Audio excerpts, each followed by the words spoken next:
Bonjour à tous, messieurs les e-commerçants et vive les associations au passage. Alors, où je suis moi? Ah oui, alors c'est bientôt l'heure du goûter, on va parler de miel. Comme ça va réveiller tout le monde. Nous, on a un client qui s'appelle ICO, il n'est pas très connu, il est à Bolène. C'est le leader européen du matériel apicole, donc il vend les ruches, tous les accessoires.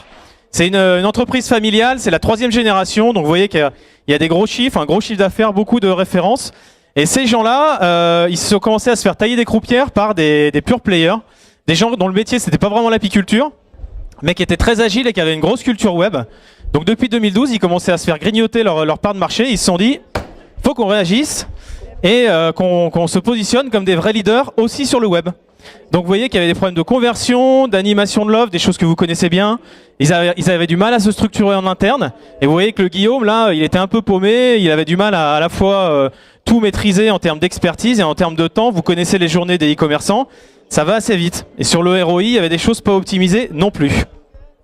Donc en fait, il y a 18 mois, ils sont venus nous chercher. On les a aidés au départ à diagnostiquer un petit peu ce qui allait pas, à la fois sur le site, dans leur stratégie d'acquisition, pour aider à la fois ouvrir des nouveaux leviers de trafic, un petit peu avoir un regard critique sur ce qu'ils faisaient, un regard dans le retour sur investissement et sur leur process. Aussi, on les a aidés à recruter quelqu'un en plus pour que ça soit plus efficace. C'est quand même des grosses ambitions, ces gens-là. Du coup, de petits exemples, des petites illustrations, refonte ergo et graphique du site. Donc vous voyez que ça commence à ressembler à quelque chose. On a détecté les grains de sable, notamment vous voyez dans les codes promo, ça apparaît beaucoup mieux. Donc toute une série de choses. Il n'y a pas de recette magique en e-commerce, hein, vous le savez, mais une série de bonnes pratiques qui permettent d'augmenter la conversion, vous allez le voir. Un truc tout bête, le plan d'animation commerciale. Ça aussi, vous connaissez, c'est quelque chose de structurant sur votre année pour avoir de la cohérence dans vos campagnes. Et ben, on les a aidés à construire ça en fonction de la saisonnalité des demandes, en fonction des événements du marché. Donc, on les a aidés aussi à faire des jeux concours. Vous voyez les jolis dessins d'abeilles faits par les enfants. Hein, c'est mignon. Du coup, ça a permis aussi de ressortir en termes de contenu dans les réseaux sociaux. Et aussi, vous savez que c'est très vertueux en référencement naturel. Donc, la success story, résultat en termes quantitatifs. Vous voyez que le gérant là, à la banane, plus 40% de chiffres sur les 12 derniers mois. Donc là, ils sont à 1,6 million. Plus 73% de taux de conversion, ça commence à être sérieux. Ils sont sur du Magento.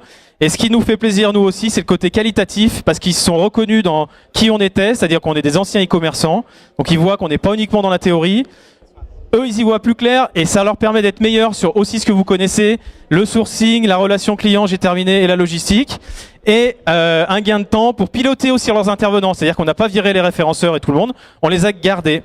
Voilà, messieurs, dames, merci beaucoup. Et si vous êtes perdus dans la jungle du e-commerce, on a écrit, on a fait une carte. Oui, mais attends, ce matin, il y a eu de la fouille sur les supports. Non, il n'y a pas eu de... je vais poser une réclamation. D'accord. Si vous êtes perdus dans la jungle du e-commerce, on a une carte pour vous. Merci.